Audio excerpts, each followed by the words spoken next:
in a row, you're playing well at the right time. Just how important is that, heading into your conference tournament? Obviously, it definitely set us up in a good place for the conference tournament, putting us at the 3 seed. It's definitely pretty exciting for us. Obviously, we've already played all these teams. It's kind of the point of the conference tournament. But the good part of going into the tournament is having had the knowledge of playing against these teams. Like, there's only so much that scouting and stuff can do. I'm very much like a field pitcher. I'm very much like I need to kind of see it myself to know what's happening. So being able to go and face these teams again after having probably thrown a couple of games against them is always makes me feel a little bit more confident. And I know like our hitters feel a lot more confident knowing that probably by facing a team 3 times in pre-conference tournament, you've seen their pitching staff, you've seen what their defense is going to do, you've seen what their offense is going to do. And they can feel a little bit more confident and a little bit more prepared going into these games, and especially into this bracket play.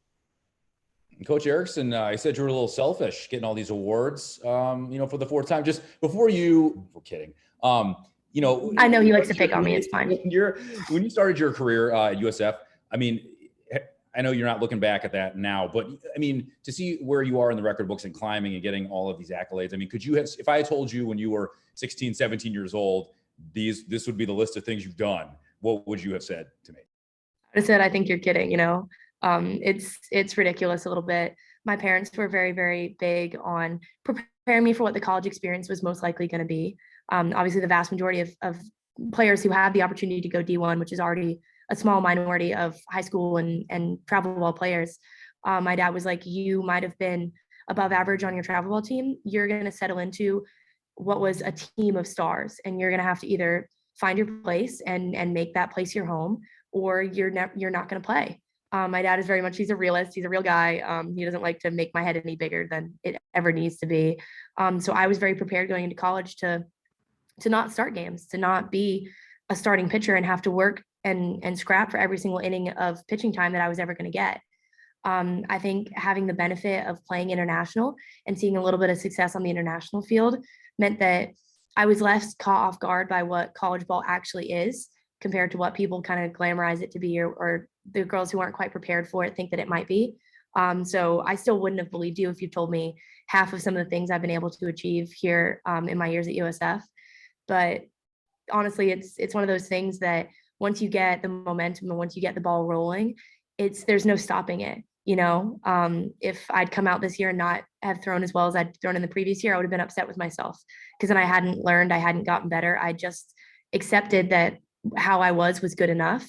But all the time you'll see on my hats, on any of the stuff that I have be better written on everything. Because at the end of the day, my only job is to be better than the batters, than the game, than who I was yesterday. So if every single year I've been able to be a little bit better than who I was that last year, I've been successful with that.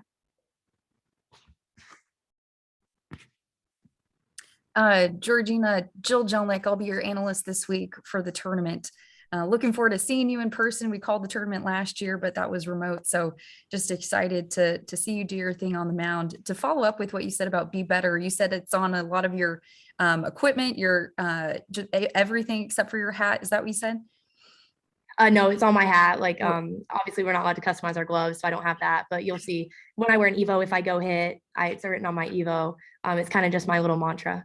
Did you say you started that this year, or was that something you started a little earlier in your career?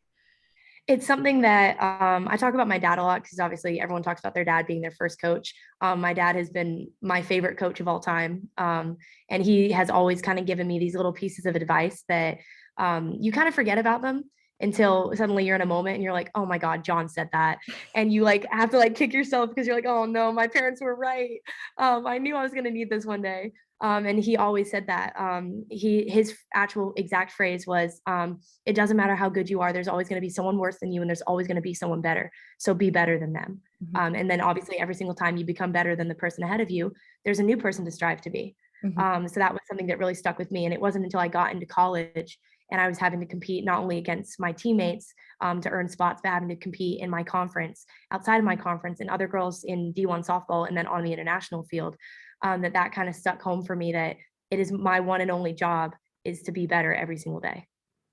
you took on the workhorse mentality this year, and coach even kind of mentioned how that was something you guys had either discussed or you knew going into this year you were going to shoulder a lot of the innings. 255 innings pitched. The next pitcher behind you has 43 innings less. Just ridiculous. Coach talked about your work ethic, though, going in the season and physically getting yourself prepared. You've always been a mentally strong pitcher, but what did you do this summer physically wise to try to get you in the best shape possible to be able to handle that load? I think pitching is one of those things that people say it's like riding a bike. Once you stop it, if I ever needed to pick up a ball when I was like 55, I think I could do it again. But being in pitching shape is really hard.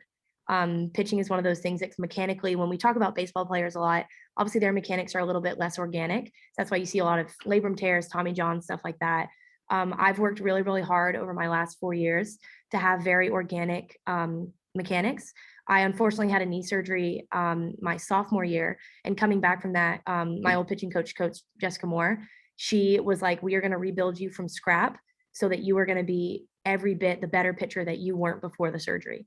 And I accredit a lot of my ability to throw multiple innings in multiple games to her, because she is very much one who recognized that I was a field pitcher. I'm a pitcher who doesn't work all on my mechanics. I don't work on all these things.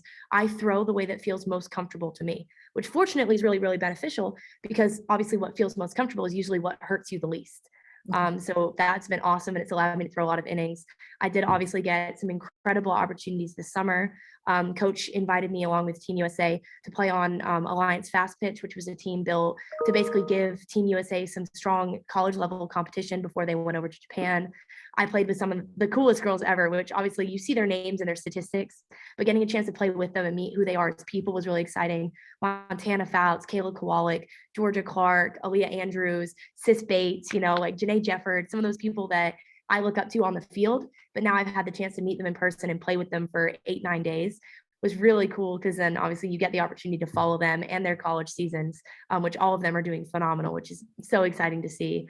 I played for Team Florida, which was another team built by the Florida Gulf Coast League people. Had a chance to play and compete in that. We played against the Pride, Team USA, and being in pitching shape means pitching against really high caliber competition.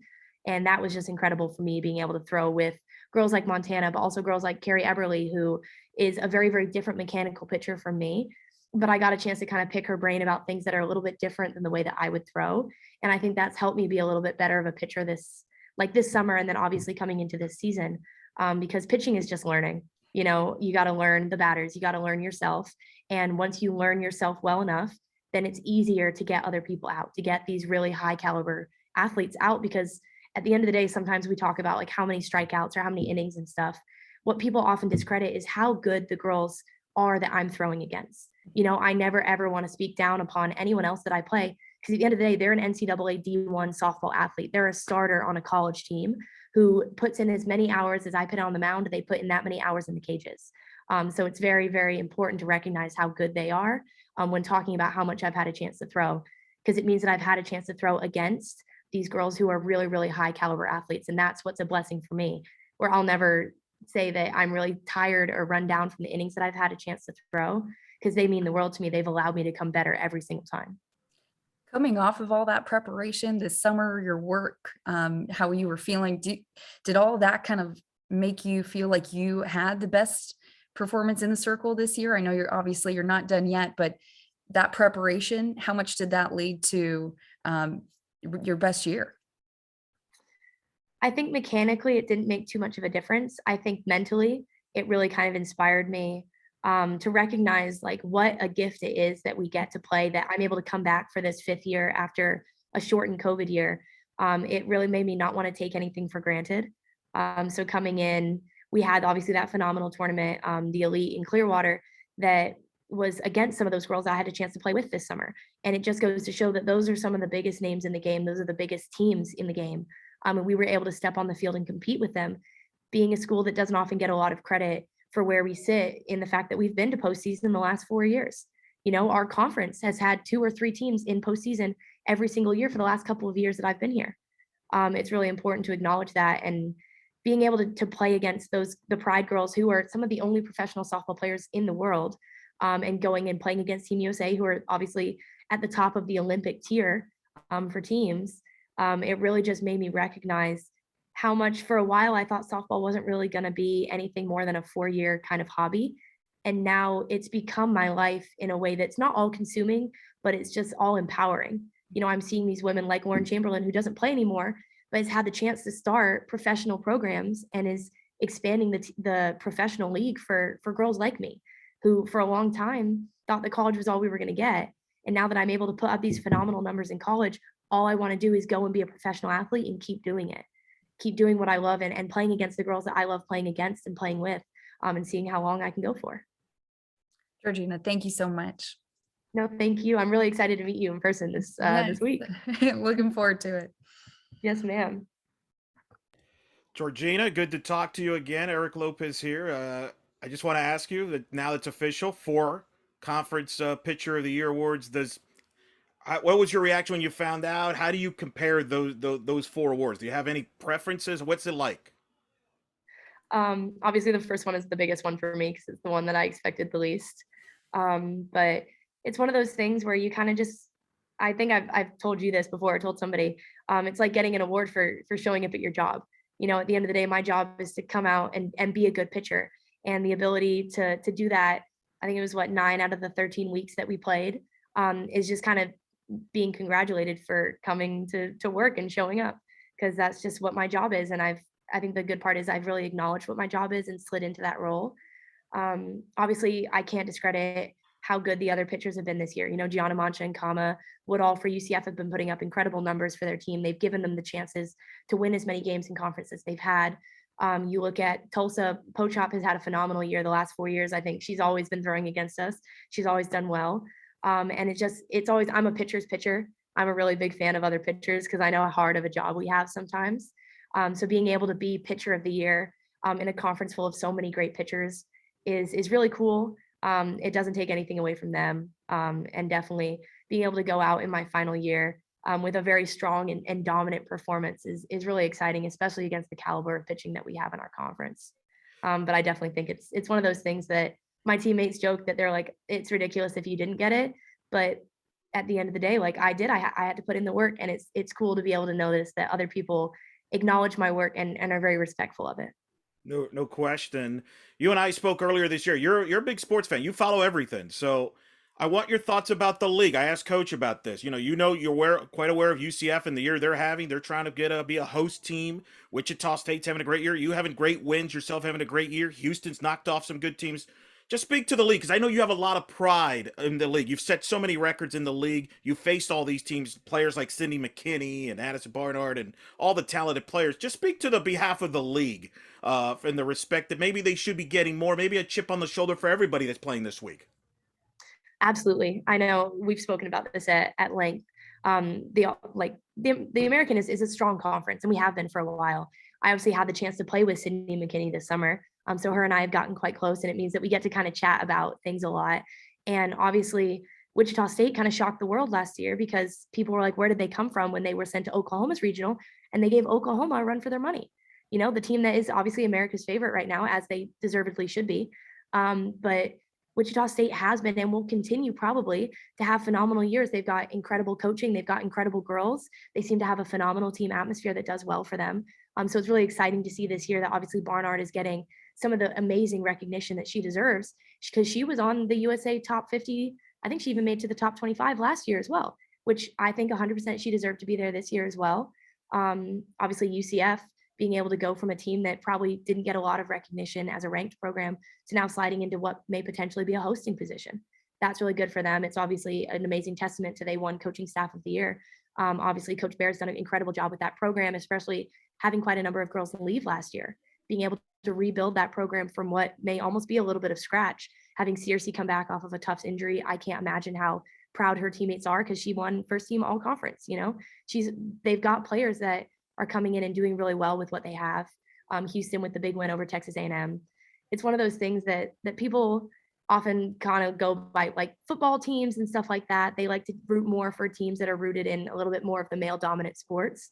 But obviously the American has been able to come through and show people that just because you're not one of those, top programs that if you're a mid-major per se, you're not, oftentimes we're having to outperform teams that are getting more funding than us, more opportunities than us. They have better facilities than us, but it kind of comes down to that sticking in like that grit and that fight that these teams have, especially teams like us that are having to fight against what are sometimes stacked odds and still coming out on top.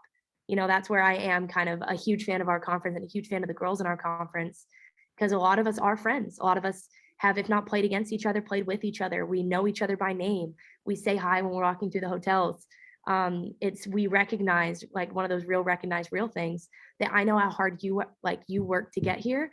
I work just as hard. So it's tough going into bracket play and going into conference tournament, because at the end of the day, I'm rooting for my friends still, even if they're wearing different colors or on different teams. I want to do well against them because that's just my competitive nature, but I still want them to do very well because they deserve it. They've worked really hard to be where they are. Coach mentioned that you're going to be back next year as a grad coach. Mhm. What went through that thinking process? And I'm wondering if you've talked to your friend Aaliyah White, who is a grad coach this year at UCF. I know you two are friends and work together. We talked about that earlier this year. Just take us through that process, thinking there of deciding to, hey, I want to stick around, help out the girls, and be a grad coach, and maybe perhaps pursue a coaching opportunities. A lot of it definitely has to do with my inability to go into the real world, probably. But a lot of it was the COVID. Obviously, I was able to graduate with my undergraduate and 2 minors in the 4 years. And so going into my 5th year, I was kind of panicked. I didn't have a lot of options for what I wanted to do. If I wanted to stay on as a student athlete, I need to go to class. I got to have something to do. So I ended up picking up a global sustainability, climate change concentration as a graduate degree. And that program is a 2-year program. So I was unsure if I was going to come back because I wasn't sure if I was going to really enjoy that degree. I obviously was a marine biology undergraduate and I really wanted to do that, but that was only really hosted at one of our other campuses, which would have meant I wasn't able to come to practice and be a softball player if that was what I wanted to pursue academically. So being able to go into that degree and actually really, really enjoying it, that was a huge determining factor for me. These last 2 semesters have been so much fun. It's a very, very small college that I'm in. I know all of my teachers by name. I know all of my classmates by name. They've been super, super supportive of me. And kind of some of them have come to the games. They put me on their social media for the Patel College. Seeing how supportive of a program they've been, it felt like a disservice not to finish it, So I really did want to come back for a 6th year and finish my 2nd degree, but obviously I've burned up all of my athletic eligibility. But I take a lot of pride in USF. I take a lot of pride in the program that I've had a chance to help build and the teammates that I've had a chance to bond with. So it really was kind of a no-brainer for me that I wanted to finish my graduate degree. I'm getting graduate certifications. Like, it seemed silly to have the opportunity to have so much of my schooling paid for, which is a blessing that not a lot of people are able to get, and still be able to be around the girls that I've made the connections and the bonds with that I've had. It kind of was a no-brainer. I had a chance to speak to Aaliyah a little bit. She said she really enjoyed doing the graduate, being a GA. And it was one of those things that just kind of fell into place perfectly, especially with any possibility to go pro. I'd really, really like to still be around the game and have a transitional period from being a full-time student athlete to now being someone who has to fully motivate myself as an individual. That can be really hard, especially not having facilities or the opportunities that a graduate assistant position would offer me. It just kind of was a no-brainer for me. Well, that's fantastic. But in the meantime, we still got you playing. What's going to be the keys this week? You've been through this before in the conference setting and postseason settings. What's going to be the keys for your team here to have success? I think the key to success, that when you look at teams like Wichita State and UCF, those are very different teams. Wichita State relies on the long ball a lot. UCF is a little bit more of a scrappier team. They're better at run production. I think we need to recognize what our strengths are and live in them. Our strengths are our strength of defense. Obviously, being able to have very low ERA pitching staff does phenomenal wonders for a team. So being able to come out and limit teams in the run production that they have, especially against teams that are well known for being able to score runs. And then on top of that, we need to recognize that our strength is hammering teams into the ground with singles and doubles and a little bit of small ball. We've got the speed in Jackie Johns. We've got the power in Maddie Epperson. But people forget some of our big run production has been coming from a little bit more of the unsurprising parts of our lineup. You got Des Maldonado, who's very, very good at just putting runs on the board. somehow, some way. You've got Alana Rivera is very, very good at just producing runs. Megan Sheehan producing runs. That's where we need to take a little bit more pride in what our strengths are and living in those areas, instead of sometimes we like to get too caught up in what other teams are trying to do against us, as opposed to what we should be doing against them. I'm very, very excited to be taking on ECU again as one of our first games. They have a phenomenal field, phenomenal facility, but I'm very, very excited to go in against a team that probably has something to hope against us, since we did sweep them last time we were here. And I think that aggression is going to inspire a little bit of red ass in our team, which is really what we need. Thank you. Of course. Thank you.